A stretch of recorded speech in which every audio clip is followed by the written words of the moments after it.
oozes out the whole way through. Instantly engaging and clearly passionate. Somebody with real content, new information, which is good subject. Hey, I thought you were talking to me, and I suspect everyone in the room felt the same. Yeah, we've got eye contact with everyone. Hello. Would you like to get to the end of each day knowing that you've achieved everything that you set out to accomplish? Would you? Yes. Would you like to get to the end of each week knowing that you could look back and it's been super productive? Yes. Yes? And what about when you're 80? Would you like to reflect back and see that you've led a life that you're proud of, or are you at risk of seeing missed opportunities? 30 years ago, we used to think that the brain, once you reached adulthood, was as much as it was going to change. It was the brain that you got then was the brain that you were going to have to be with for the rest of your time. That your personality was set, that your IQ was your IQ, and that your strengths were your strengths. But this and every month this year, 5,000 studies will be published on the brain by neuroscientists who are dedicated to helping us understand more about how our brain works. Meet Kate. Kate is a 52-year-old corporate executive, and when she goes into work on a Monday morning, she sits down at her desk, she logs onto her computer, and an avalanche of emails pour into her inbox. She's got a meeting at 11 o'clock that she definitely wants to get to, and she wants to be prepared for this meeting, so she's trying to zip through these emails, get them done so that then she's got some time to prepare. The phone rings, she answers the phone, she doesn't want to stop what she's doing, so she's cradling the phone on her shoulder, still doing, is this familiar to anyone? Still doing the emails, trying to zip through them. She feels overwhelmed, she feels overworked, she feels overstressed, and she doesn't feel that she's doing what she's trying to do to the best of her ability. Multitasking is the new enemy of productivity. A study by David Maynard, who's a mathematical professor in psychology, a professor of mathematical psychology, did this study where he got groups of students to look to do two tasks and to switch between the tasks quickly. So one of the tasks was a mathematics-based task, and one of the tasks was a shape-sorting task.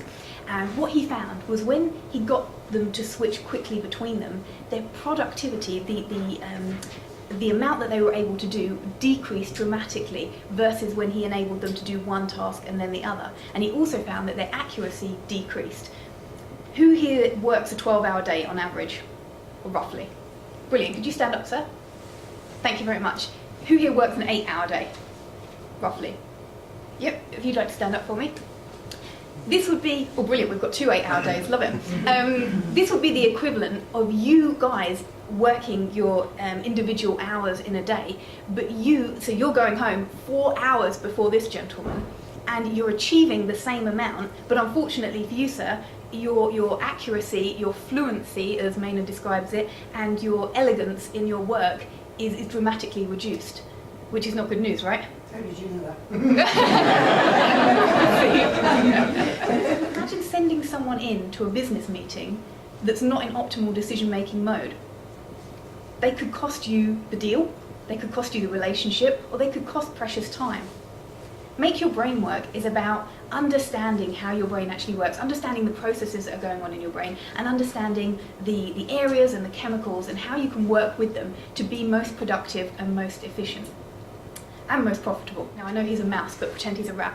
There's a group of Russian researchers did some experiments with rats. Rats are often used in these studies.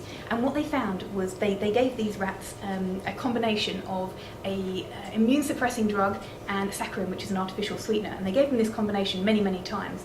And what happened, one of the side effects of the drug is that the rats get sick, and the rats got sick. Then they stopped giving them the immune suppressing drug and just continued to give them the saccharin, and the rats still got sick, and the rats got so sick that many of them died. To ask you if you wanted £2, what would you say? What do I have to do? You don't have to do anything. Would you like £2? Yeah, go. Okay, yeah, pretty normal response, right? The ultimatum game's been being played since 1982, and it's been played all around the world, and the basic premise is that there are 2 players, player A and B, and you play the game only once. Player A gets to offer player B a sum of money. Typically it's played with 10 units, so in the UK £10. And player B offers player A offers player B any amount of this £10, and player B either gets to accept or reject this money. If he accepts it, both players walk away with the amounts. The was proposed, and if they reject it, then neither player gets any money. Old theory would have us believe that people would accept £2, 20%. But what actually happens is they don't, they reject it. Alan Samfrey of the Dundas Institute for Cognitive Imaging put people in MRI scanners when they were going through this process, and what he found was that there were two areas of the brain that were lighting up, the dorsolateral prefrontal cortex and the anterior insula. We don't need to worry about the names. The important thing is that those areas represent the rational part of the brain and the emotional part of the brain. So when we're making decisions, it's vital to know how we're actually making these decisions from a business perspective. I believe the brain is fundamental to improving how we do business.